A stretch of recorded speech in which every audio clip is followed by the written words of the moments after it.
only one way I want to spend my final hour on air on a Monday evening. For a moment, I thought he was going to say his final hour on this planet. But anyway, Carl's going to welcome Isabel Oakeshott, who's probably contractually obliged to appear on every Talk TV show, every day, every week, all year round. And before we continue, has Oakeshott had some lip filler done? Class, intelligence and verve, and an invite to a birthday party. Isabel Oakeshott, a very good evening.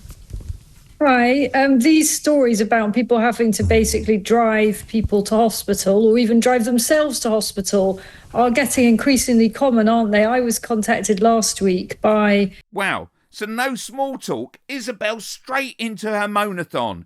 And it seems the NHS is in her sights.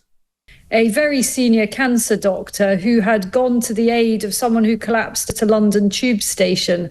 And the person was in a very, very, very bad way. They rang the hospital and said, look, rang 999, we've got this patient here.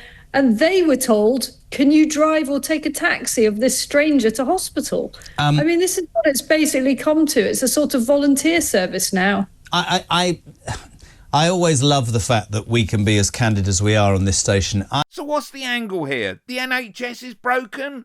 We all know that. The Tories had been running it down for the last 14 years. Of course, listen to Jeremy Kyle now go on a rant about it being reformed. I have sat, I'm bored of it, I have sat and listened to commentators and presenters and news anchors say, some of them say it needs more money and others say, no, it needs getting rid of diversity, it needs people to spend the money better.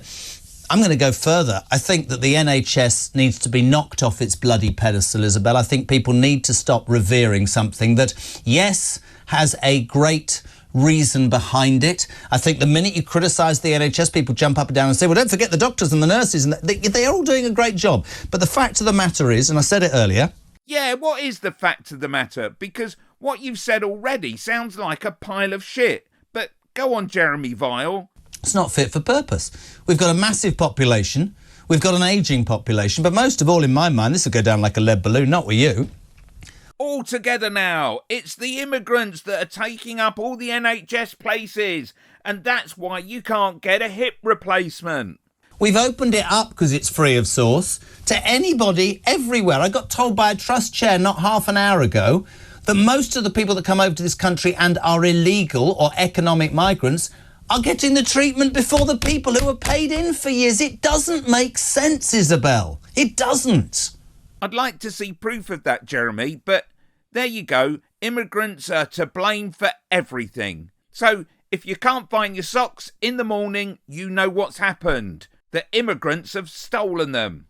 Click here for Is Isabel Oakeshott your scumbucket of the year?